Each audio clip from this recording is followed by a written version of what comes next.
키노트에서 선들 간의 정렬 관계에 대해서 배워보겠습니다. 다음과 같이 X축, Y축을 중심으로 어떠한 직선 그래프가 있습니다. 제가 이 그래프에 선을 몇 개 더 추가해 보겠습니다. 도형 아이콘을 클릭하고, 자, 이번에는 빨간색의 이 선을 다음과 같이 추가를 해서 다음과 같이 그리도록 하겠습니다. 그리고 선의 속성에서 굵기를 20포인트로 해주도록 하겠습니다. 자, 그리고 선을 또 하나 그려보죠. 선을 클릭하고 이번엔 이러한 유형의 선을 다음과 같이 추가를 해보겠습니다. 선의 색상을 녹색 계열로 바꾸고요. 그리고 역시 선의 굵기는 20포인트, 그리고 선의 유형은 이러한 선을 선택을 해보겠습니다. 자, 그래서 다음과 같이 이렇게 배치를 해보겠습니다. 자, 그랬더니 보시는 것처럼 선이 다음과 같이 세 개가 겹치는 것을 볼 수가 있는데, 각각의 선들이 Z축을 중심으로 해서 빨간색 선, 보라색 선, 녹색 선 사이에 어떠한 등급이 존재를 하고 있습니다. 그래서 이 선들을 좀 더 가까이 가져가 보면 빨간색 선이 보라색 선보다 위에 있는 것을 확인할 수가 있습니다. 빨간색 선이 보라색 선을 덮은 걸 볼 수가 있고요. 그리고 녹색 선을 클릭해서 좀 겹치게 이렇게 해보게 되면 녹색 선이 빨간색 선과 보라색 선보다 가장 위에 있는 것으로 확인이 됩니다. 자, 그럼 정렬 속성을 클릭하고 다음과 같이 Z축을 중심으로 여러분이 이 선들의 단계를 조정할 수가 있습니다. 자, 먼저 녹색 선을 선택을 하고 이 정렬 속성을 보았더니 맨 뒤로나 뒤로라는 메뉴만 활성화가 되어 있고, 맨 앞으로나 앞으로라는 메뉴는 비활성화 처리가 되어 있습니다. 왜냐하면 녹색 선이 가장 위에 있기 때문이죠. 그래서 제가 뒤로라는 버튼을 누르게 되면 녹색 선이 빨간색 선 뒤로 한 단계 들어가게 됩니다. 뒤로라는 버튼은 바로 여러분이 한 단계만 뒤로 보낸다는 얘기죠. 자, 그러면 이번에는 보라색 선을 선택을 하고 맨 앞으로라는 버튼을 눌러보겠습니다. 맨 앞으로라는 얘기는 보라색 선을 맨 앞으로 끄집어내겠다는 것입니다. 자, 맨 앞으로 버튼을 누르게 되면 보라색 선이 다음과 같이 맨 앞으로 튀어나온 것을 보실 수가 있습니다. 자, 그리고 이번에는 빨간색 선을 맨 뒤로 한번 보내보도록 하겠습니다. 빨간색 선 클릭하고 맨 뒤로 버튼을 누르면 다음과 같이 빨간색 선이 녹색 선 뒤로 들어가면서 맨 뒤에 위치한 것을 다음과 같이 확인할 수가 있습니다. 자, 다음으로는 선들 간의 정렬 관계에 대해서 배워보겠습니다.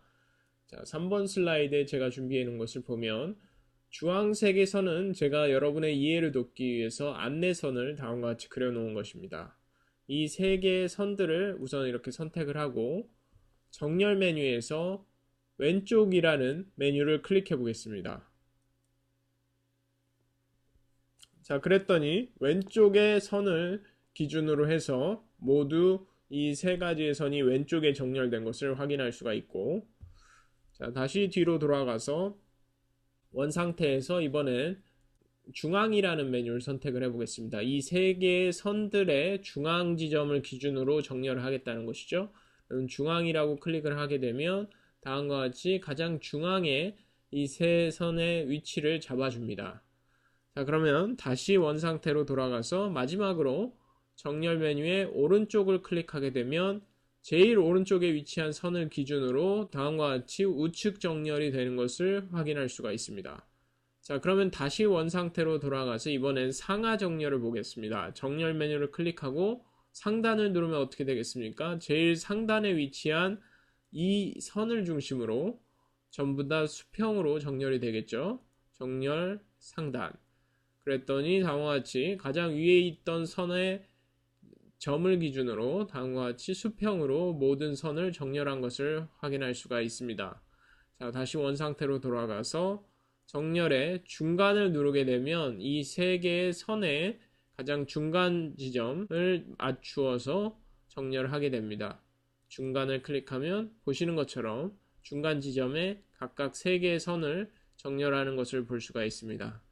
자, 다시 원 상태로 돌아가서 마지막으로 하단 메뉴를 클릭하게 되면 다음과 같이 제일 밑에 있던 녹색 선을 기준으로 수평으로 정렬이 되는 것을 볼 수가 있습니다. 자, 그래서 지금 이상의 것들이 우리가 선에서 정렬을 어떻게 사용하는지에 대해서 배운 것입니다. 그러면 배열에 대해서 보겠습니다. 배열 메뉴를 클릭하고 먼저 첫 번째 메뉴에 각계라고 누르게 되면 어떻게 되겠습니까?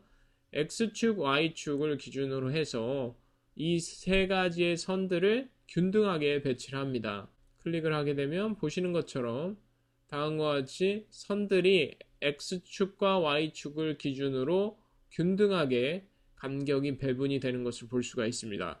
자, 그러면 다시 돌아가서 이번에 이 상태에서 가로 방향만 배치를 해보겠습니다. 가로 방향 메뉴를 클릭하게 되면 다음과 같이 보시는 것처럼 이 가로 길이만 두 선이 서로 동일한 것을 볼 수가 있습니다. 이 가로 길이만.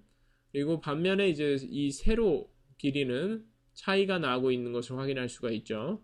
자, 그렇다면 다시 원 상태로 돌아가서 이 상태에서 세로 방향을 클릭하게 되면 보시는 것처럼 이번에는 세로 길이를 일관되게 맞춰주는 것을 볼 수가 있습니다.